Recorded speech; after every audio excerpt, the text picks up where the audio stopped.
All right. Well, good morning, everybody. A little Jimmy Buffett to get us started. I'm Dory Larson, Senior Electric Transportation Program Manager at the Southern Alliance for Clean Energy, or SACE.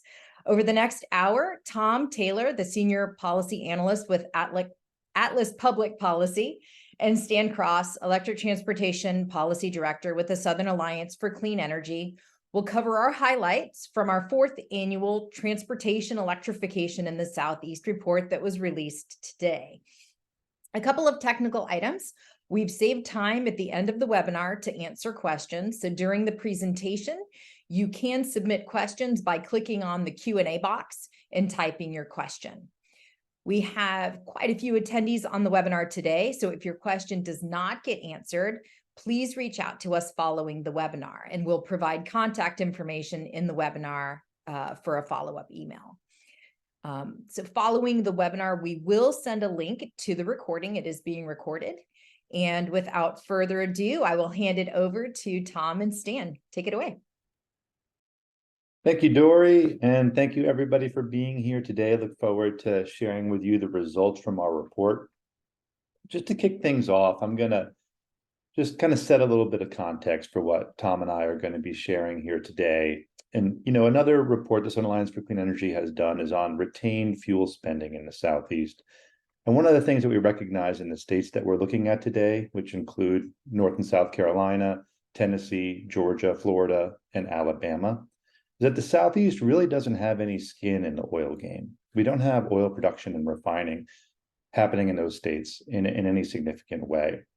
And as a result, when consumers go to the gas pump to fill up their cars and buses and trucks, only about 23 cents of every dollar spent at the pump stays in the Southeast.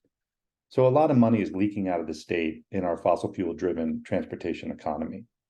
Whereas with electric vehicles, about 71 cents of every dollar spent on locally generated electricity stays in the Southeast.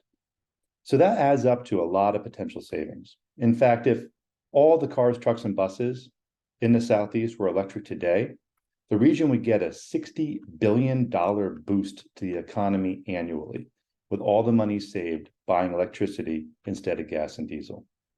So there's a lot at stake for the Southeast in electrifying transportation.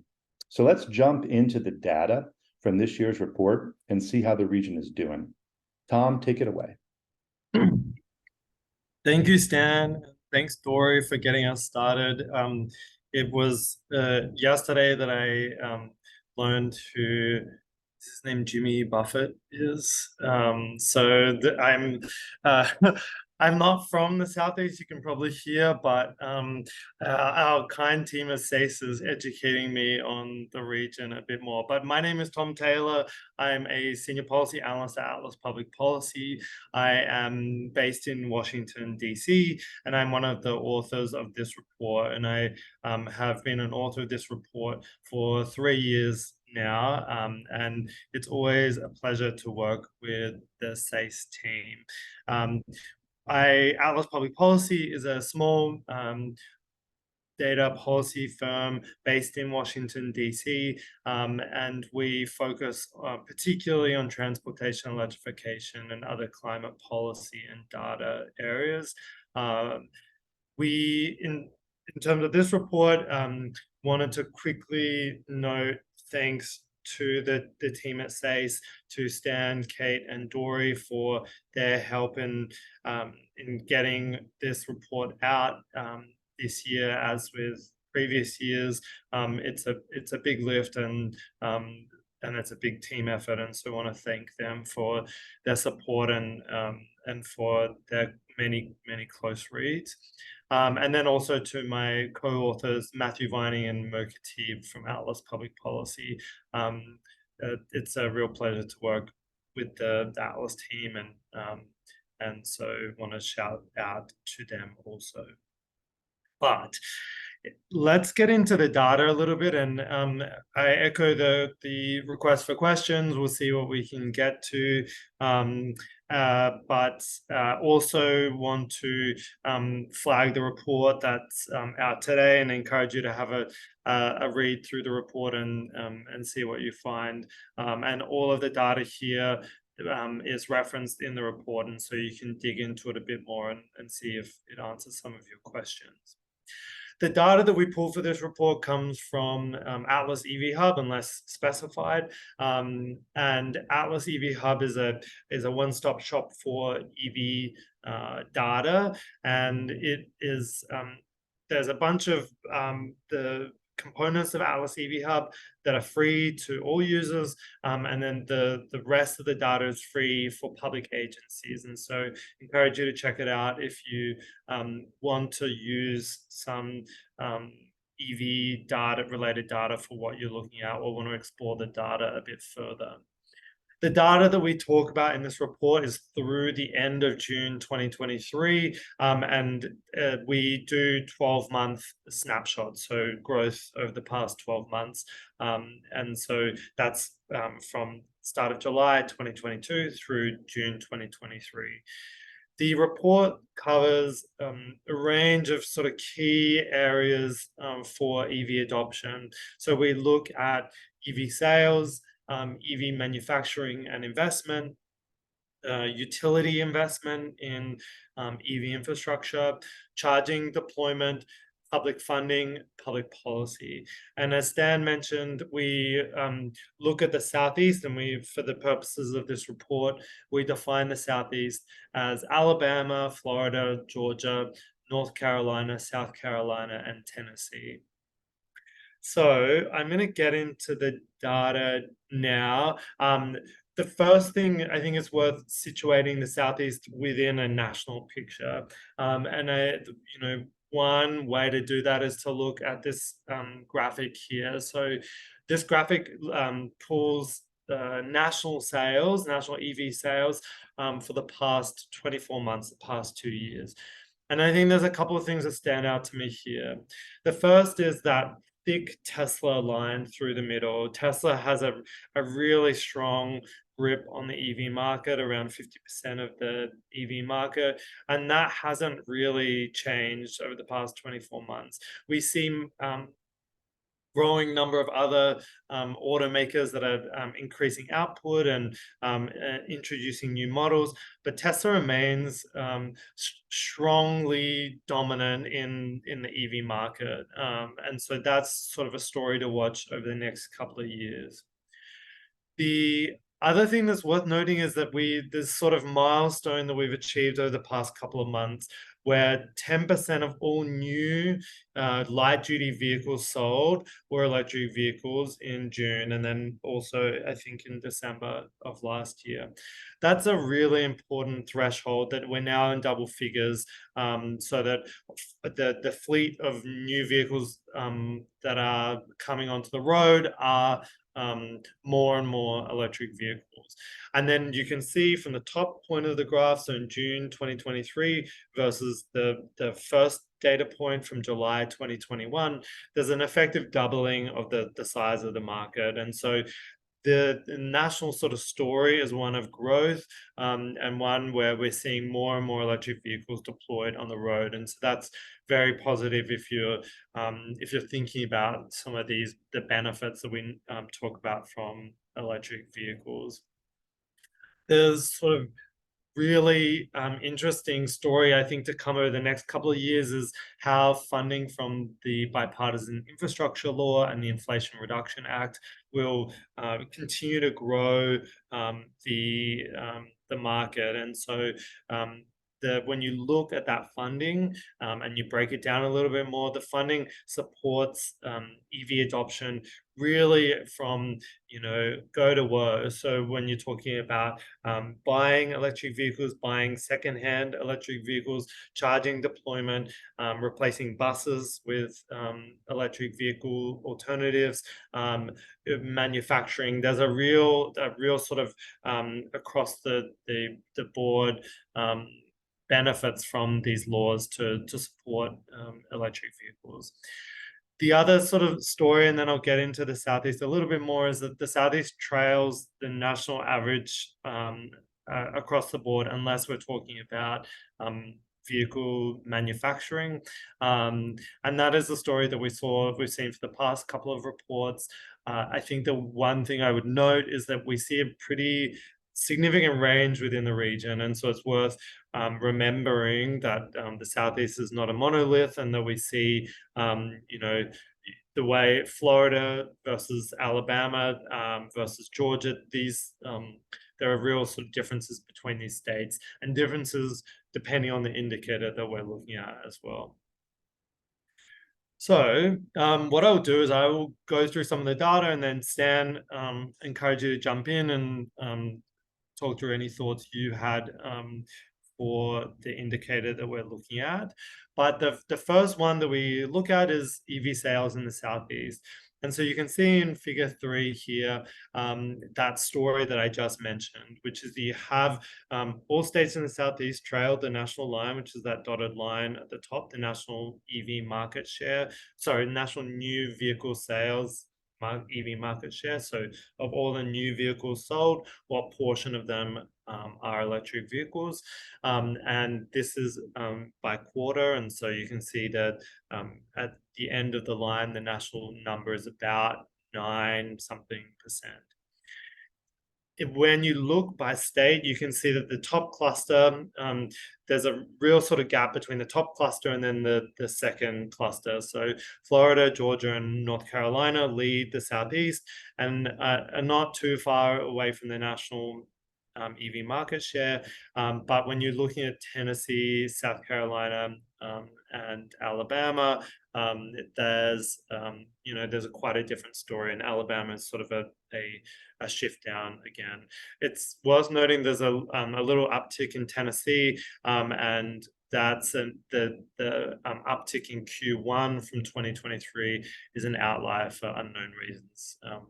But the data seems to have reverted back to the previous levels of market share. Yeah, Tom, and I'll just add, thinking back to the graphic you showed on the last slide of the different makes and models of electric vehicles that are making up the sales that we're seeing here in this graphic. I think that point that you made about Tesla really leading the charge and still having about 50% of the market is an important one to note. And I think equally important is the fact that other auto manufacturers are inching up and starting to cut into some of Tesla's, are poised to cut into some of Tesla's market share. I think that's really important to keep in mind in context of the Southeast, as we're about to look at when we're thinking about manufacturing investment and jobs. Because the auto manufacturers that are expanding in the South are a lot of those legacy automakers, right? It's Hyundai, it's Volkswagen, it's Volvo, GM, Ford, etc. And so as those car makers really step up their EV game, there's a lot of additional opportunity here in the Southeast, both from a manufacturing and jobs perspective, but also from a sales perspective, because those are the brands that consumers already trust, already have an affinity for. And so it's going to be really interesting to see how as they bring more and more desirable EVs to market, how that's going to impact growth here in the Southeast. Yeah, I think it's an important clarification, Stan, that simultaneously Tesla remains dominant, but that also we're seeing signs that could shift in the future from these automakers. And so we're in a little bit of a wait and see phase about how the market will evolve. Yeah. So let's move on to the next indicator, which is EV jobs and investment. And so the story here, again, as with last year's report, is that the Southeast appears to be sort of or poised to be a jobs hub for electric vehicle manufacturing. So when you look at the top 8 states around the country for announced EV manufacturing jobs, Georgia leads all states for announced jobs, and 4 of the top 8 states are in the Southeast. So Georgia, Tennessee, North Carolina, and South Carolina. It's worth sort of remembering that those are announced jobs, and so it's, it remains to be seen whether those jobs will be delivered and the sort of the quality of those jobs. But that's sort of an important first indicator about where the EV manufacturing, what the EV manufacturing landscape looks like. In terms of, oh yeah, please. Oh, yeah, go ahead, Tom. No, I was just going to quickly talk through the Hyundai investment in Georgia. I think this is a massive investment, and the one sort of particular thing to note that I think is a helpful thing to remember is the flow-on effects from a single investment, especially a large investment. And so when you see this Hyundai investment in Georgia, there's an additional 10 suppliers that have announced EV investments to supply their plant, adding an additional $1 billion in investments. And then that's not counting the sort of local economic development potential from these massive economic development projects. And so it's exciting to see what that looks like stand up. Yeah, no, I agree. I mean, the cascading impact of these investments is significant. And I think we're not currently tracking, jobs that are being created sort of at that electrician level, but it's going to be really interesting as the public funding that you alluded to earlier, particularly from the bipartisan infrastructure law and what's known as the NEVI program, or the National EV Infrastructure Program, begins to roll out the hundreds of millions of dollars that are coming to the Southeast. That's going to stimulate a tremendous amount of jobs for electricians installing all this EV infrastructure. So, we've got the manufacturing, we've got the batteries, we've got the supply chain to support those efforts, but then we've also got all of that infrastructure that needs to get put in the ground, and a tremendous amount of jobs opportunities there as well. Yeah, very important point that this only captures part of the story about manufacturing jobs. So the next indicator that we looked at is utility investment in the Southeast. And the story remains that investor-owned utilities in the Southeast are underinvested compared with the national total for investor-owned utilities in transportation electrification infrastructure. And so you can see when you look at the investment from utilities and then the number of customers they serve, you can generate an investment per customer number, and all of the Southeast utilities trail US total. Over the past 12 months, Georgia Power was approved for a 3-year, $58.5 million program to support transportation electrification infrastructure. But we'll need to see more from utilities to make sure that the Southeast is ready, especially in the longer term, to support electric vehicles and to support electric vehicle charging. Yeah, and one of the risks that we've got our eye on with this sort of lagging utility investment is that the regulators, the utility commissioners and the public staffs that oversee utility engagement in the space have had very little experience looking at these sort of EV investment opportunities. Most of what's been done so far in the Southeast has been done as a pilot project across the states. And so as we look at this sort of increasing presence of electric cars, trucks, and buses, and we look at the public funding that's coming to support that ramping up even more rapidly, we're going to need to do a lot of education and outreach of our regulators to make sure that they understand sort of that tension between utility investment and ratepayer protection. Because there's going to be a lot of utility investment that's going to be needed to accelerate the deployment of infrastructure to meet the demand of these vehicles. So we'll be looking a lot to some of the states that are out ahead of this in terms of utility investment to really help regulators kind of be prepared to address some of the challenges that are coming. Yeah, fair point. So the next data point that we looked at in this indicator we looked at is public investment. And I think one thing, Stan just mentioned the NEVI program. Again, it's a National Electric Vehicle Infrastructure Program, a $5 billion program. That's a formula program, so each state gets a certain allocation. that number in gold, we put next to the public funding for EV charging to date in the Southeast.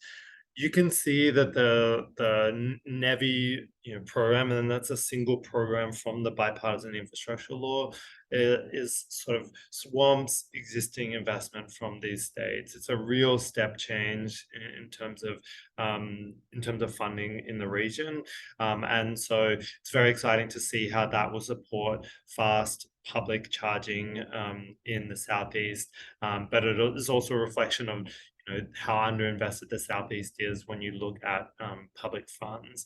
When we looked at public funds to date, almost all of them come from the VW settlements. The state governments in the Southeast are drawing on the VW settlement for public investment or publicly administered investment, but they're not investing public funds in transportation electrification.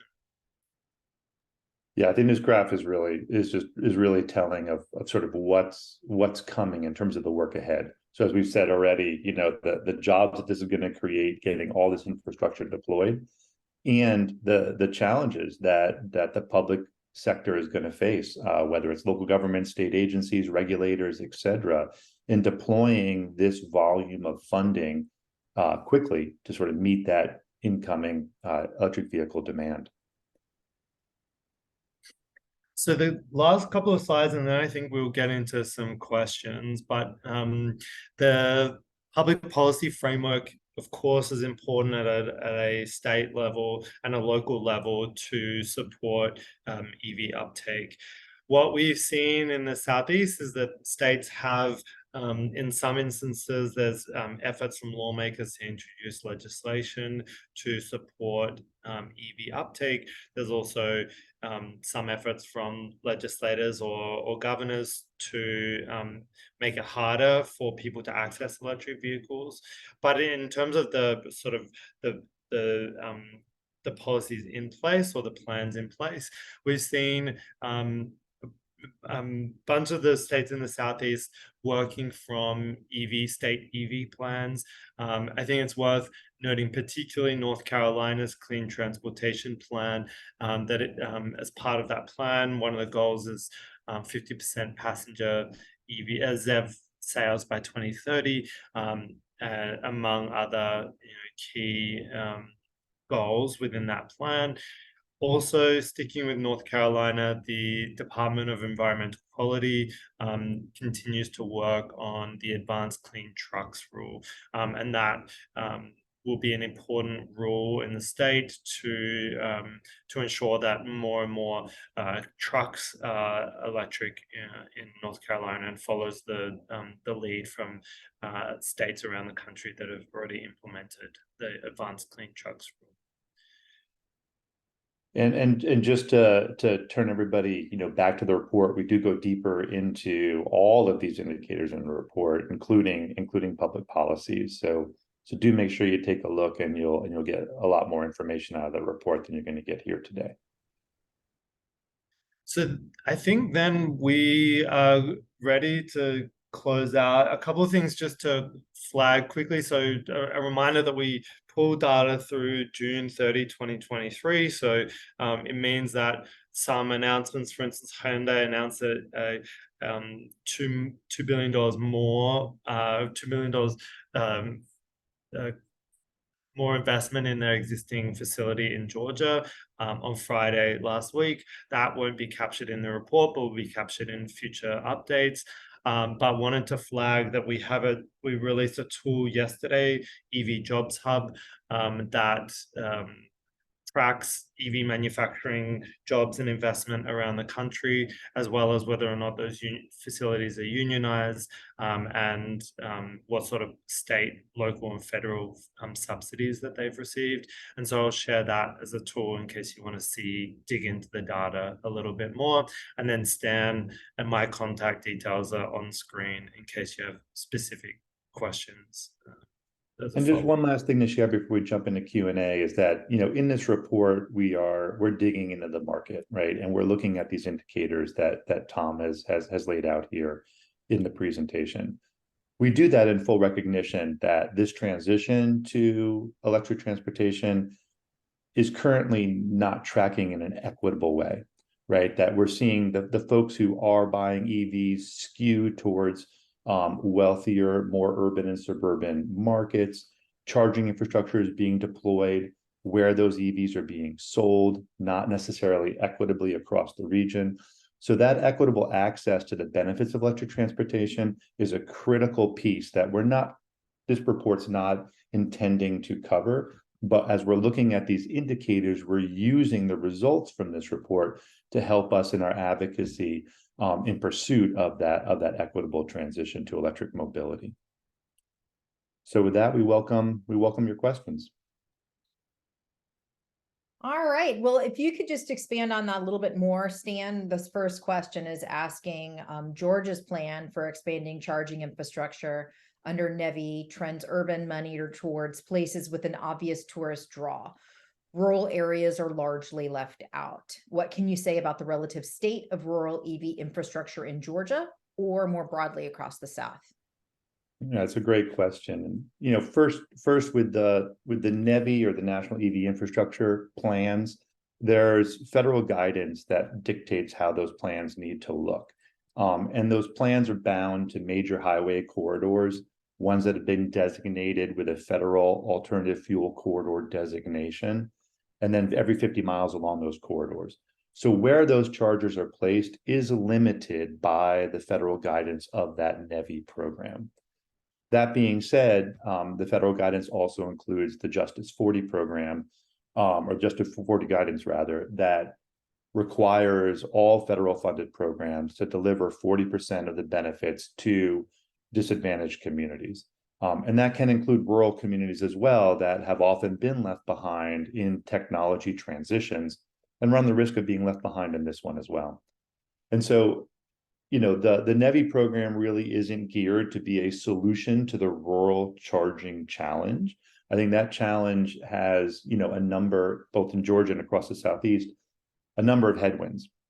There hasn't been a lot of EVs deployed in rural communities across the Southeast, so there's a lot of work to be done around education and awareness of consumers and fleet operators in those rural communities about the benefits of electric vehicles.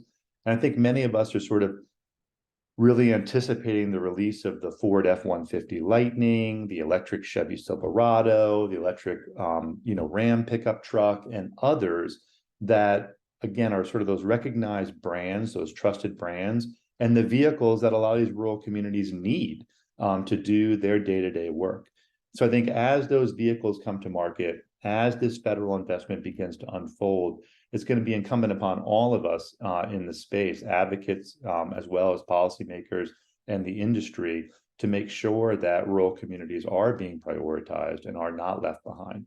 So that's a work in progress. We haven't seen anything in the region that indicates that problem is being solved. It remains a challenge for us to reconcile as this market continues to grow. Very good. All right, let's keep it in Georgia. This question is, do you have additional thoughts on why Georgia is now leading the nation in new EV manufacturing jobs? What are the factors contributing to the wave of new investments in Georgia? Yeah, I'm happy to start with this one, Stan, and then you can jump in. It really depends on who you ask and how forthcoming automakers are with the reasons for locating a facility in a particular location. But some of the things we've gleaned when you look at announcements and when you hear from automakers, a key factor is that state and local governments are offering massive subsidies to automakers to locate in particular states. And so in the report, we dig into the size of these subsidies, these packages, and Georgia has offered some really significant packages to companies to locate in that state. So that's going to be a big factor.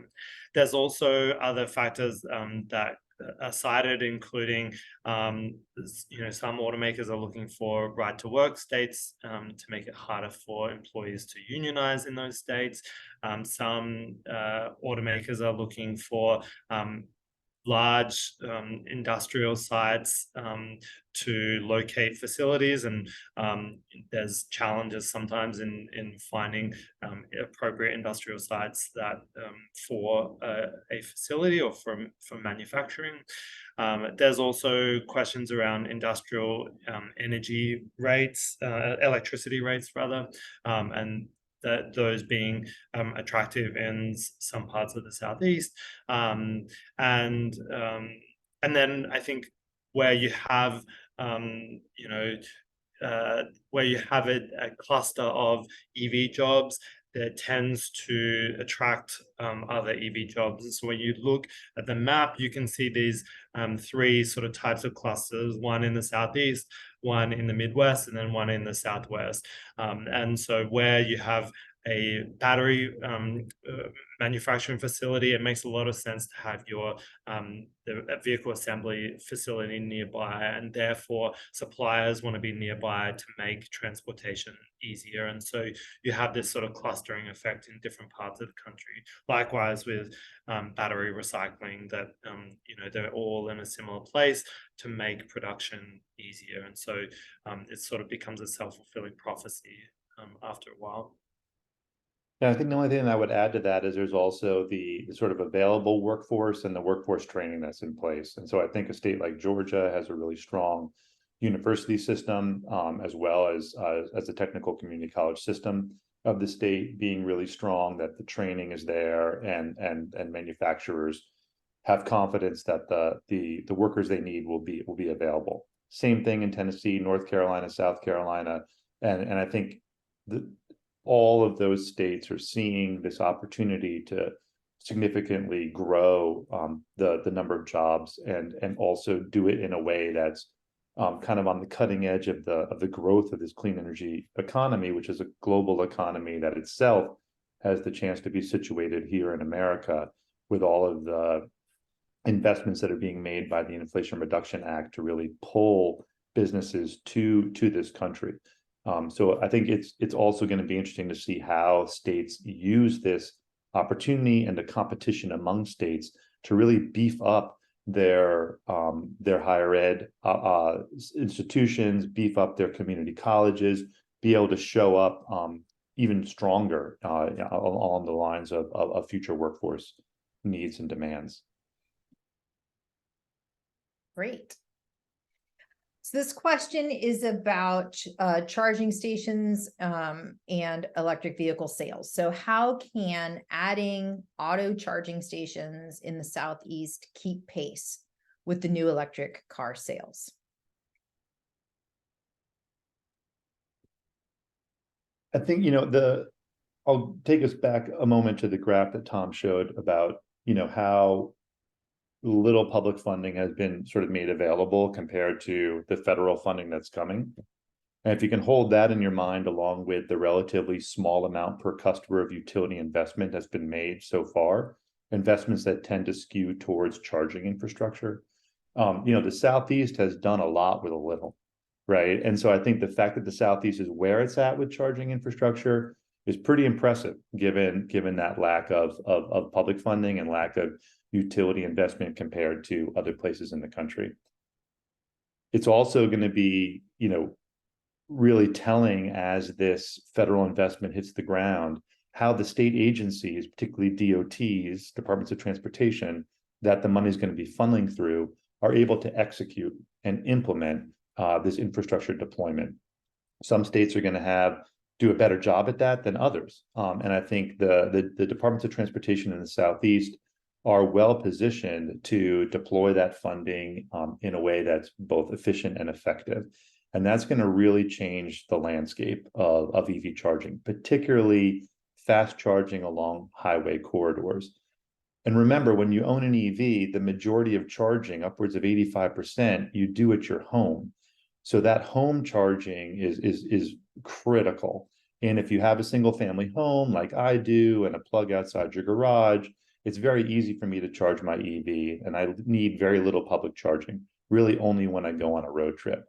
So making sure that everyone has access to home charging is a critical piece. And then having that fast charging station network deployed with that federal funding is going to shift the calculus for consumers who today are concerned about range anxiety and being able to get where they want to go with their EVs. Seeing that public charging on the highways put out there, seeing it be reliable and available is, I think, going to really help accelerate adoption in the region. I totally agree. I think the one thing that I would add is that that it's important that public charging is not just reliable, and there have been some challenges around reliability in studies of public EV charging, and available and ubiquitous, but it's also important that it's affordable. One of the points you made before, Stan, is around equity. When we look at people who may have less access to at-home EV charging, people in multi-unit dwellings, people that potentially renters that are not able to install chargers, those people potentially more reliant on public charging.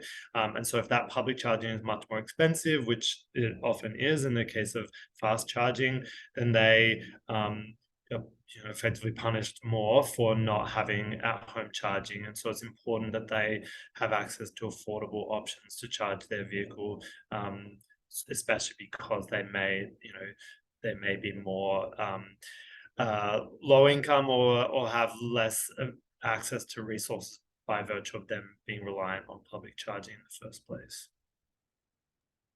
Those are excellent points, Tom. Thank you. So the next question is several questions kind of merged together around DC fast charging and the use of the CCS standard versus the North American charging standard.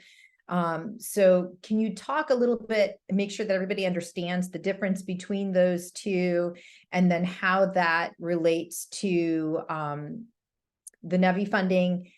And then a follow-up to that, if we have data on the percentage in our report of DCFC that are CCS versus NACS, if we're capturing that. Did you get all that? I think so. I mean, I can kick us off, and then Tom, you can jump in. I think on a high level, the industry has always anticipated arriving at a single standard. Right. I mean, that's something that needs to happen to make sure that, the fast chargers that are deployed are, available for everybody. And so, earlier this year, Tesla released their intellectual property around their charging system, what's known as the North American Charging Standard, or NACS. And that has made available their technology for others to adopt. And we saw a number of automakers, including Ford and GM and others, go ahead and agree with Tesla that they were going to, starting with next year's model year, begin to put inside their EVs the charging ports and communication systems necessary to shift to that NACS standard. So with those announcements, the NACS standard suddenly emerged as the likely, go-to standard that will emerge. Up until that point, there was another standard called the CCS standard, and that had been the main standard for fast charging, and it is the one that the federal government requires currently that NEVI-funded stations utilize.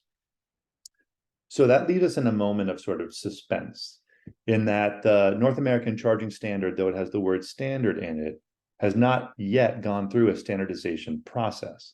That's underway now. So SAE, which is the engineering organization that does standardization, is fast tracking that NACS standard in order to get it to be an official standardized standard. When that happens, the federal government will be looking anew at their guidance, at how they're going to kind of move through this moment where we still are going to have two standards, NACS and CCS, and how we're going to work that into the NEVI program is still sort of a question on the table.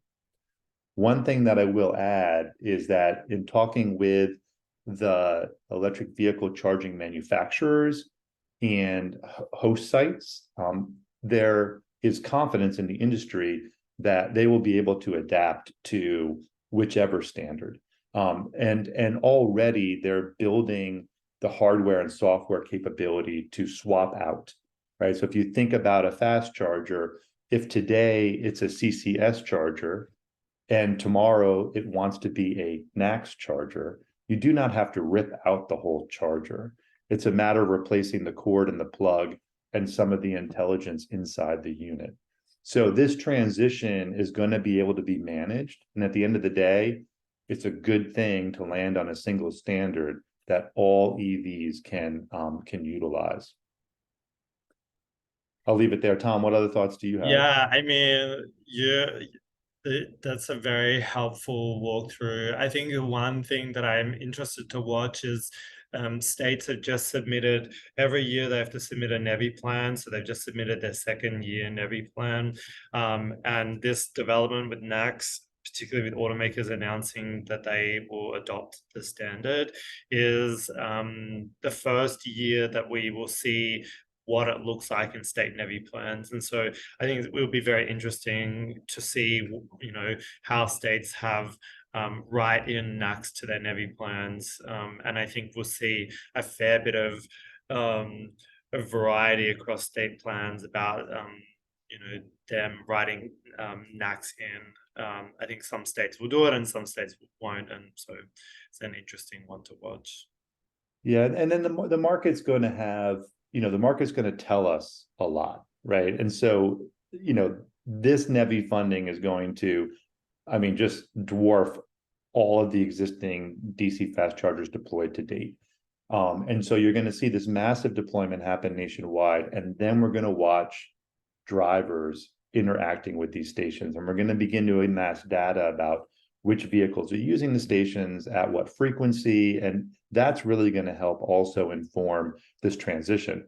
So there will be legacy vehicles that, of course, will have the CCS plug and receiver for perpetuity, right? We're not going to be changing out the existing vehicles that already have that standard built in, but there will be adapters that will allow vehicles like my Chevy Bolt that has a CCS connector to be able to use a NACS connector if that becomes the dominant standard. So again, like all of this will be sussed out. And at the end of the day, it's a good thing that we're having this conversation at this point now, when this federal funding begins to hit the streets and these chargers begin to get deployed, than say 3 years later.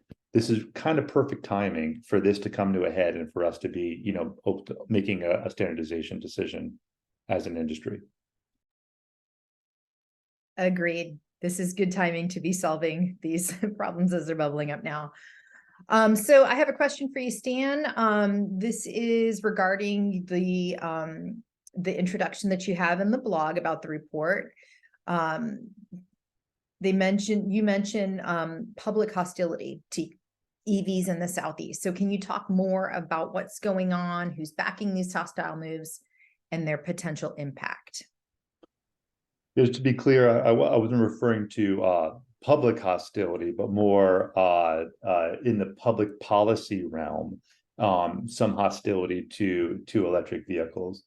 And that's to be expected. Look, we're in a transitional moment where an incumbent industry, a very, very strong industry that has powered our transportation and all of the connected industries to the internal combustion engine, from a business perspective, is under threat by a growing market share of electric vehicles. And so this is a time where, from a policymaking perspective, there are a lot of voices in the Southeast state houses arguing for really quick acceleration in this transition to transportation electrification. And there are voices arguing for a very slowed down transition. And those voices all represent different interests in this broad transportation ecosystem. And so in that moment that we're in right now, you know, educating policymakers, making sure that they understand the benefits to their constituents of transitioning to electric transportation is huge.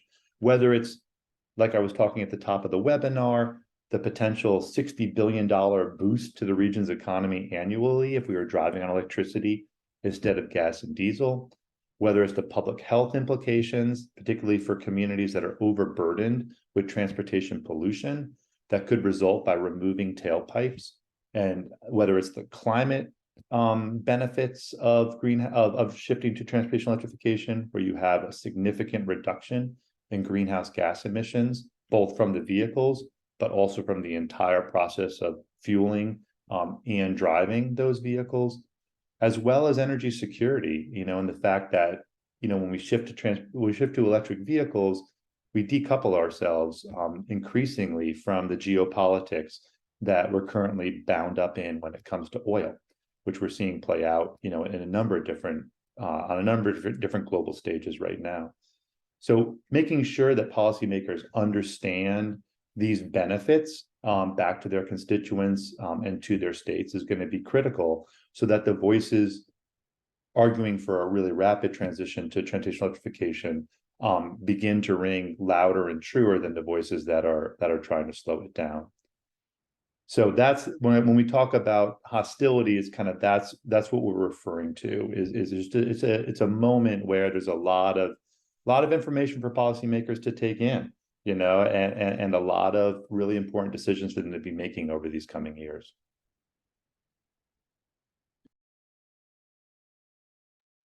Thank you, Stan.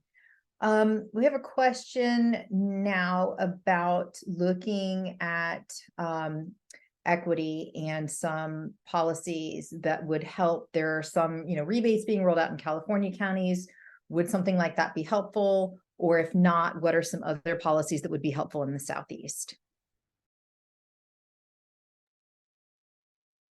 Yeah, I mean, I think that there's a bunch of ways to tackle equity.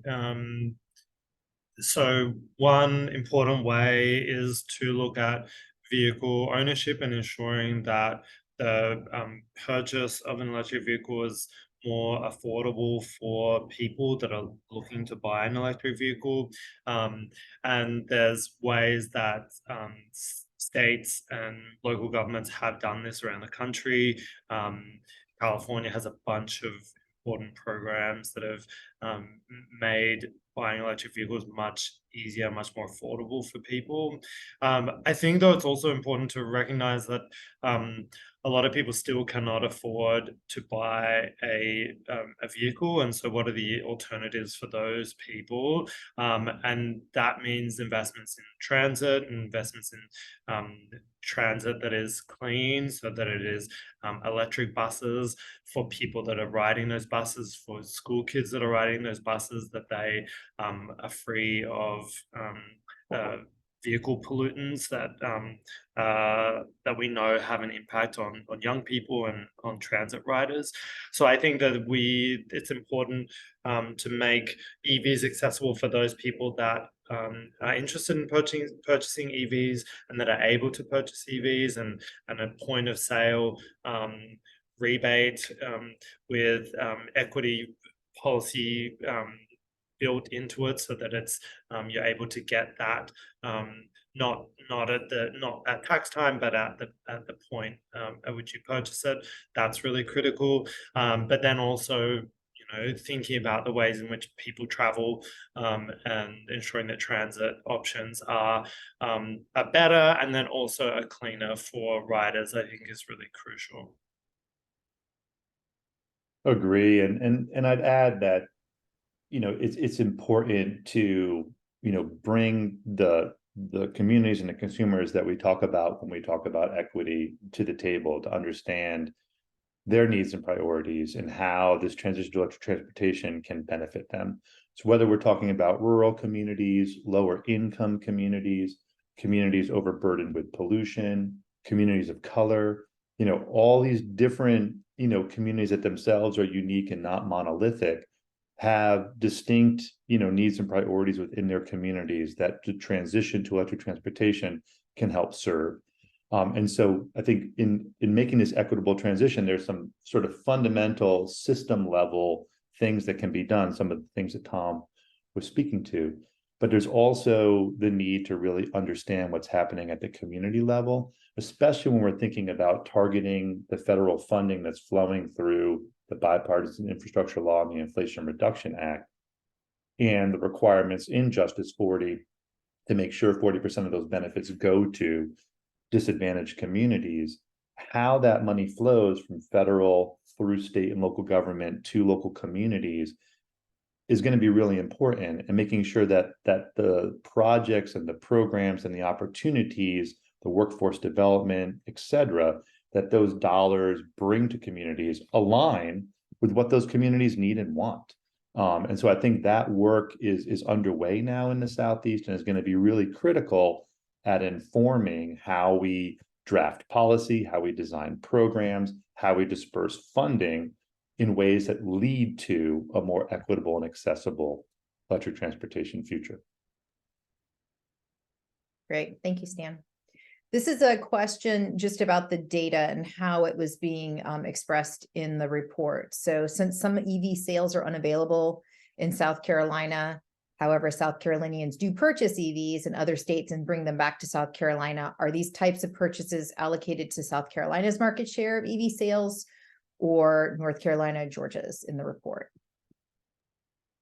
Yeah, it's a good question. I would probably want to triple check just to follow up with you, but I think that it would be the place in which the individual purchases the vehicle. So if they're in South Carolina, it's counted in South Carolina. But I can double check that and confirm that with you. Just for others' reference, that's where you might have to, you buy a car in South Carolina and you have to travel to another state to pick up the vehicle, and then drive it back into South Carolina. Great. And then another question about the report is they're asking about public power within TVA's footprint. So how we're talking about TVA in the report. I would take this quickly, Stan, and then you can say your thoughts. TVA is not, so the Tennessee Valley Authority is not part of, or not in scope for this report. It's principally a data availability issue. We don't have data on TVA's investments in transportation electrification in the same way that we have it for investor-owned utilities.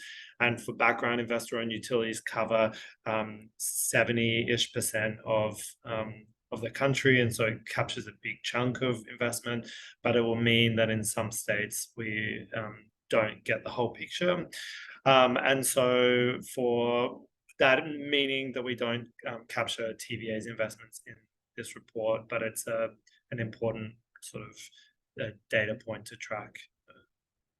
Yeah, agree. I mean, when we do this report every year, we wish that we could get the same degree of access to information that we can from investor-owned utilities, who all need to file requests to do anything with regulators. And so there are utility dockets that we can look at. Those dockets are approved for specific amounts of money, so we can mine that data and we can represent it in the report as we have. With TVA, as Tom said, it's just not possible. It's a little bit of a black box, and we can't get access to that data in the same degree of reliability that we can with investor-owned utilities. But that also is a problem with municipal-owned utilities, so utilities that cities own and operate, as well as electric member co-ops or EMCs. And those municipal utilities and those EMCs are investing in electric transportation. There's a lot of really good work happening at that municipal level, and those EMCs are really the place where that rural question is being wrestled, because a lot of those EMCs are the electric utility providers for the region's rural communities. So we engage with those municipal utilities, SACE does, and those EMCs in our work and our advocacy. But when it comes to the report, the data is just not there and verifiable enough for us to grab it and present it in a way that makes us feel confident. So we hope that changes someday, and when it does, we will be very happy to roll TVA, municipal utilities, and electric member co-ops into our reporting. Thank you, Stan, and thanks for explaining why some are included and some are not. So looking ahead, what are you both most interested in, and what are you keeping a close eye on? Okay, I can start. This is this is tricky, and I'm sure I'll get it wrong and rue it for the rest of the week. But I think the story that I've thought a fair bit about over the past couple of months, and that we'll keep thinking about, is the landscape of EV manufacturing investments and more broadly clean jobs around the country. I think it's very important for a number of different reasons. It's very important that we see these jobs that are good quality jobs, that people have livable wages working in these facilities. And so that's sort of a core question that we are seeing bubble up with the UAW discussions at the moment about battery manufacturing facilities. But I think more broadly, I think there's a massive opportunity for this new economy of clean jobs to reshape politics and to reshape the economics of the region. Stan alluded to one way in which retained wealth may be a factor of that, but I think that there's also another one, which is creating jobs and creating economic development opportunities in states in the Southeast is hugely important to uplift communities, and therefore will build a positive feedback loop for climate policies and for clean jobs, for clean investment across the region and across the country. And so that story is really interesting to me, and the ways in which federal funding will continue to support those facilities is one that I will keep watching. Yeah, and related to what Tom's watching, I think it's really fascinating that when you look around the country, there are some states and some regions that are electrifying transportation motivated by and driven by policy, clean energy policy, climate policy that is changing the playing field and sort of favoring zero emission transportation and creating a market in which the private sector can engage. In this, and this is not to say one's better or worse, but that sort of policy driving mechanism is being deployed elsewhere. Here, it's really an economic development mechanism that's driving the market. And it's going to be really interesting to see over time how the market in the Southeast changes in relationship to some of these other markets, because there's the potential that policy-driven markets are going to have, change over time in terms of different policy priorities and agendas, potentially slowing down. Where here in the Southeast, if economic development is the mechanism that is driving the market, if we start to see more charging stations deployed, more EVs owned, a more equitable accessibility across the region, because those products are being made here, and because those companies that are moving here are beginning to amass political sway, then that has the potential to be a much more durable transition over time, one that is less threatened by political winds and much more established in the community. So I'm going to be watching to see how that difference between an economically driven transition, like the one we're having here in the Southeast, versus a policy-driven transition, which is happening elsewhere, is going to play out over the next 3 to 5 years. Thank you both. And with that, we are right at time. We did excellent to keep it right at an hour. Good job, Tom and Stan. Thank you. So thank you everyone for attending today. We hope that you found the information informative and interesting. Please be on the lookout for an email from us with a link to this recording of the webinar and also the corresponding blog post and to the report itself. If you have further questions, please feel free to reach out to our team following the presentation, and we will provide contact information in a follow-up email. Thanks again, everybody, for attending. Have a great week. Take care.